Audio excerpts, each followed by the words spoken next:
আরামবাগ সাংগঠনিক জেলা তৃণমূলের আইএনটিটিউসির পরিচালনায় এবং তারকেশ্বর পৌরসভা ও 6 নম্বর ওয়ার্ড কমিটির উদ্যোগে অনুষ্ঠিত হল রক্তদান শিবির।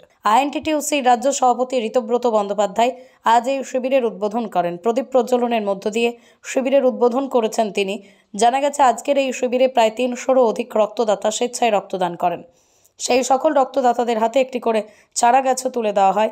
গ্রীষ্মকালীন এই মরশুমে মুমূর্ষু রোগীদের জন্য রক্তদান শিবিরের আয়োজন করায় অনুষ্ঠানের মূল উদ্যোক্তা তথা তারকেশ্বর পুরসভার চেয়ারম্যান উত্তম কুণ্ডুর ভূয়সী প্রশংসা করেছেন আইএনটিটিউসির সভাপতি ঋতব্রত বন্দ্যোপাধ্যায়।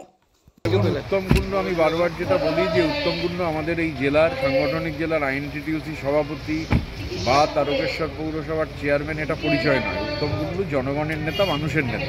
মানুষ উত্তম কুণ্ডুর সঙ্গে আছে। উত্তম কুণ্ডুর 12 মাসে 13 পার্বণ, মানে 12 মাসে 13 পার্বণটাও অ্যাকচুয়ালি আরও বেড়ে যায় স্বাভাবিকভাবে। এবং এই যে দেখছেন গরম পড়ে গেছে, একটা ওয়ার্ডে 300 লোক রক্ত দিচ্ছেন, এটা মুখের কথা না, এটা সাংগঠনিক ক্যাপেবিলিটি। আর মানুষ হচ্ছে নেতা ঠিক করেন। উত্তম কুণ্ডু মানুষের দ্বারা তৈরি করা নেতা, মানুষ ঠিক করেছেন যে উত্তম কুণ্ডু নেতা। তো এরকম একটা ওয়ার্ডে হচ্ছে, বাকি জায়গাতেও হবে। আমার উত্তম কুণ্ডুর মানে সব কর্মসূচিতেই আমি আসি।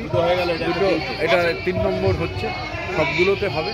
আমি যারা রক্ত দিচ্ছেন, যারা রক্ত গ্রহণ করছেন এবং সর্বোপরি উত্তম কুণ্ডু সহ গোটা আমাদের যে টিম, তাদেরকে ধন্যবাদ এবং অভিনন্দন জানাই।